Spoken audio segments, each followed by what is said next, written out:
ईदी कर रहे ले बैठ के दरवाजे बंद करके अंदर जाते थे। हम थोड़ी अंदर देखने जाते क्या करते हैं। ना हमने सब मुस्लिम चिल्ला रहे तो રાતના અંધારામાં જ દેરાસરમાંથી પ્રાચીન મૂર્તિ ગાયબ કેમ કરવી પડે?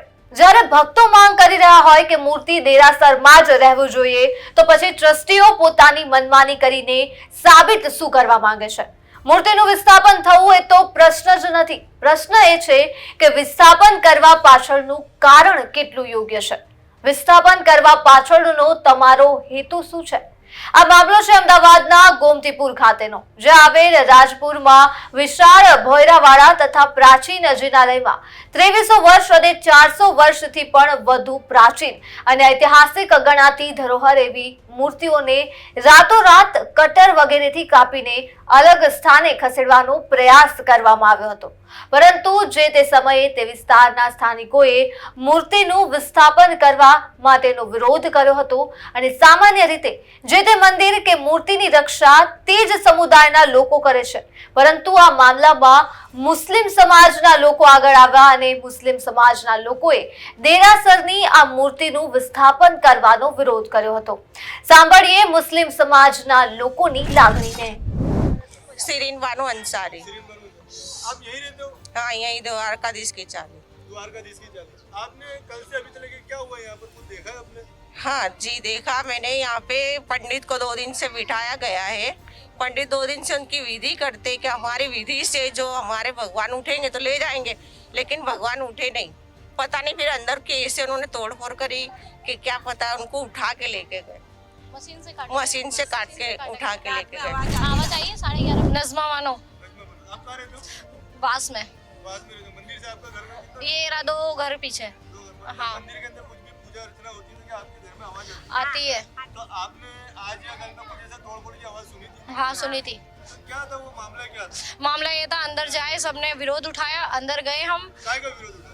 कि यहाँ से मत ले जाओ, हमें कोई तकलीफ नहीं, मूर्ति मत ले जाओ।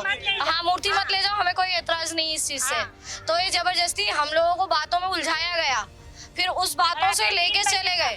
फिर रात को 11:30 बजे मशीन से काटी गई है मूर्ति। हाँ, मशीन से काटी। आवाज आई है घर घर में। घर के अंदर? हाँ, आवाज आई है। और ऐसा कुछ भी है कि अंदर कुछ सांप वगैरह कुछ निकले थे, ऐसा उसका आपने जो पहले पहले निकला था, कब पहले मतलब? अभी तो किसी को जाने नहीं दिया। 10 साल पहले निकला था, अभी नहीं किसी को तो क्या ये मूर्ति ले जाने की जो कोशिश इन लोग कर रहे थे, पिछले 10 साल से कर रहे थे? हाँ 10 साल से कर रहे थे, पर वो नीचे बैठ जाती थी, कहीं चिपक जाती थी।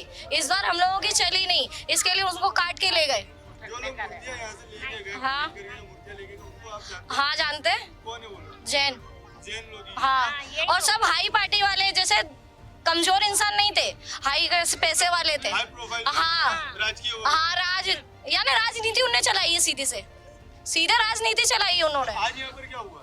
आज यहाँ पे सुबह में आके सब मूर्ति लेके गए, फिर बाद में जो यहाँ करने आते थे ना पूजा, फिर उसके बाद आके फिर उन्होंने यहाँ पे जो बहुत सारा वो करा कि तुमने बिना बोले मूर्तियाँ क्यों ले गए। मतलब जो लोग यहाँ पर हाँ पूजा अर्चना कर रहे हाँ, उन्होंने ऑब्जेक्शन। हाँ थे, उसके बाद में फिर उन्होंने यहाँ पर पूजा कर दी। हाँ, फिर मीडिया बुलाई, पुलिस बुलाई, टाइम ब्रांच सब कोई आया, अपन कोई सुनने वो किसी का नहीं सुना। हमने बोला, हमारा भी नहीं सुना। हम तो इतने बरस से यहीं रहते हैं, पर हमारा भी कोई नहीं सुना। सब रोए धोए सब करा, फिर भी कोई का नहीं सुना। ऐसे लेके ही चले गए वो। હદ ત્યારે થાય છે જ્યારે હાજર તમામ પત્રકારના ફોનમાંથી આ તમામ મામલાના વિઝ્યુઅલ્સ જબરદસ્તીપૂર્વક ગોમતીપુર પોલીસે ડિલીટ કરાવ્યા. ત્યારે ગોમતીપુર પોલીસે કોના કહેવાથી આ કૃત્ય કર્યું તે પણ એક ગંભીર સવાલ ઊભો થયો છે. છતાં ન્યૂઝ ફોર ઇન્ડિયાની ટીમ દ્વારા એ લોકો સાથે પણ વાત કરવામાં આવી હતી જે શ્રદ્ધાળુઓ છેલ્લા કેટલાય વર્ષોથી નિયમિતપણે દેરાસરની મુલાકાત કરે છે. સાંભળીએ તેમને. નરેશભાઈ અહીંયા એક ગોમતીપુર ટોલ નાકા ખાતે એક જૈન દેરાસર મંદિર છે. હા, અહીંયા એક વિવાદ જેવું ઊભું થઈ જાય, શું છે વિવાદ એ સમગ્ર? આમાં અહીંયા અમારા જે ભગવાન છે પરમાત્મા, જે 400 વર્ષ જૂના અહીંયા દેરાસર હતા ને અમારા લગભગ 50 વર્ષથી તો અમે ને અમારા ફાધરને એમની પેઢી આટલા વર્ષથી આવી છે, પણ ક્યારે પણ અહીંયા અમને એમ નથી લાગ્યું કે આ ભગવાન અમારા કે આ વિસ્તારમાં છે. દર રવિવારે આવીએ, અહીંયા સેવા પૂજા અને બધું એકદમ વ્યવસ્થિત ચાલે, તો પણ ખબર નહીં કેમ અહીંયાથી અમારા ભગવાનને અહીંયાથી રાતોરાત બારોબાર લઈ ગયા ક્યાં લઈ ગયા અમને કોઈને ખબર જ નથી. આખા कौन लेने गया? એ જ ખબર નથી પડતી. રાતોરાત અહીંયા લઈ ગયા ન અહીંયા આખાના સમાજનો આટલો મોટો અહીંયા સમાજ છે એમને પણ ખબર નથી ક્યાં લઈ ગયા, કેવી રીતે લઈ ગયા. અહીંયા તો સાંભળવા મળ્યું છે કે ભાઈ વાસ્તે ગાસ્તે અહીંથી લઈને ગયા છે મૂર્તિઓ.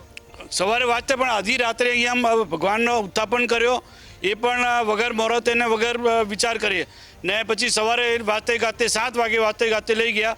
અહીંયાના મેં હમણાં બધાને પૂછ્યું હતું, અમને ખબર પડી કે સવારે 7 વાગે એમને લઈ ગયા બધા. એટલે તમને ખ્યાલ નથી કે કોણ લોકો આવે? કોઈને ક્યાંય ખબર નથી, ખાલી ટ્રસ્ટ મંડળને કોઈ ખબર હશે તો ખબર નહીં ને પેઢીને કોઈ ખબર હોય તો ખબર નહીં. બાકી જે દેરાસર અમે આવીએ છીએ દર રવિવારે, લગભગ દર રવિવારે 500-700 માણસ અહીંયા આવે છે દેરાસર દર્શન કરવાને, એમને કોઈને ખબર નથી, બધા અમે અહીંયા ઊભા છીએ. મારું નામ દેવર્ષ છે. આ વિવાદની આજે જ અમને ખબર પડી છે કે આજે સવારે અહીંયાથી લોકો મૂર્તિઓ ખંડિત કરીને પોતાની સાથે લઈ ગયા છે. આપણા જૈનો જ આપણી જૈનની ધરોહરો બધી ખંડિત કરે છે. અહીંયાથી મૂર્તિ લઈને શિલર લઈ જવાનું કારણ શું હતું એ કંઈ છે નહીં. અહીંયાથી એમને કોઈ પણ કારણ વગર મૂર્તિઓ લઈ ગયા છે. અહીંયા લોકો દર્શન કરવા, પૂજા કરવા આવે છે. આટલા વર્ષ જૂનો ઇતિહાસ છે, 450 વર્ષ જૂના ઇતિહાસ છે. એ ઇતિહાસને આપણા જૈનો જ ખંડિત કરી રહ્યા છે. એ બહુ શરમની વાત છે.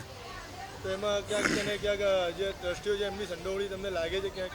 એ હજુ કહેવાનું હજુ કંઈ નક્કી કરી શકાય નહીં, પણ એમને તો ખબર હોવી જ જોઈએ કે એમને તો ખબર હશે જ. હવે એ લોકો આટલા ટાઈમ સુધી ચૂપ રહ્યા છે તો એ પણ સૌથી મોટું કારણ છે. મારું નામ અમરીશભાઈ શાહ છે. અને અમૃતભાઈ એટલે જે બનાવ બન્યું છે કે ભાઈ જે 800 વર્ષ પુરાની ઐતિહાસિક મૂર્તિઓ છે એ મૂર્તિઓને ખંડિત કરીને અહીંથી લઈ જવામાં આવ્યું છે, એ મામલો શું છે? એમાં અહીંયા જે મૂર્તિઓ છે 800 વર્ષ જૂની, એને અહીંથી ઉત્થાપન કરી અને અહીંથી લઈ જવામાં આવી છે. અહીંયા જે છે મૂર્તિઓ જે ખૂબ જૂની છે અને એને અહીંયાથી લઈ જવામાં આવી છે. આ દેરાસર પણ ખૂબ જૂનું છે. તો કોણ લોકો લઈ ગયા છે? એ અહીંયા જે પણ ટ્રસ્ટીઓ છે એ ટ્રસ્ટીઓ અહીંથી ઉત્થાપન કરીને લઈ ગયા છે. તો એનું પાછળનું કોઈ કારણ છે ખરું? એનું પાછળનું કારણમાં એ અહીંથી એ લોકોને ત્યાં બીજે બહારના એરિયામાં દેરાસર બનાવવા માટે લઈ ગયા છે. અહીંયા કોઈ જ કારણ નથી. ત્યાં દેરાસર બનાવવા માટે એમને એવી જરૂર જણાય એટલે અહીંથી લઈ ગયા કે એમનું દેરાસર ત્યાં આટલું આવું પ્રાચીન મૂર્તિ જો અહીંથી લઈ જાય તો એમનું ત્યાંનું દેરાસર બી વિકસે, ત્યાં એમનો જે પણ કંઈ હોય ત્યાંનો વિકાસ થાય, એના માટે લઈ ગયા. શ્રદ્ધાળુઓ દ્વારા ટ્રસ્ટીઓ પર ગંભીર આક્ષેપ કરવામાં આવ્યા છે કે આ મૂર્તિનું વિસ્થાપન જે સ્થળ પર એટલે કે સિલજ ખાતે કરવામાં આવ્યું છે તે સિલજ વિસ્તાર હાલમાં વિકસિત નથી, જેથી કૂટનીતિ દ્વારા આ મૂર્તિઓનું વિસ્થાપન એ જ ચોક્કસ જગ્યાએ કરવામાં આવ્યું છે જે જગ્યા પર હાલ નવા પ્રોજેક્ટ્સ બની રહ્યા છે.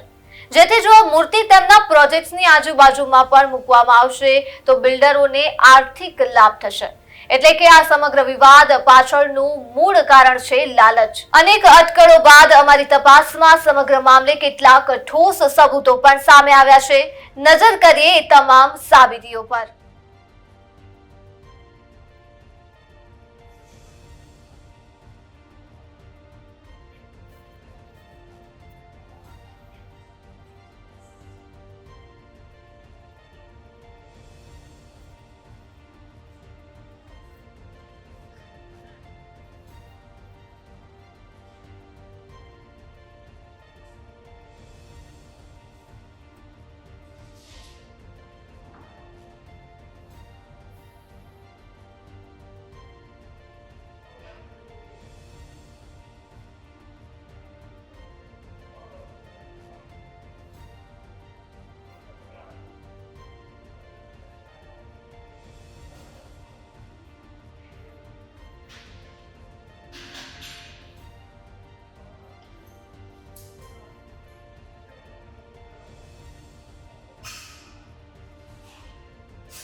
જો માણસ પોતાના સ્વાર્થ અને લાલચ પાછળ હવે ભગવાનનો પણ સોદો કરવા લાગશે તો પછી સવાલ એ થાય છે કે શું સામાન્ય માણસ ક્યારે ખરેખર ભક્તિ કરી શકશે કે પછી જ્યારે ટ્રસ્ટીઓનું મન થશે ત્યારે મૂર્તિનો સોદો કરી પોતાની મરજી મુજબ ભગવાનનું પણ સ્થાન નક્કી કરી દેશે.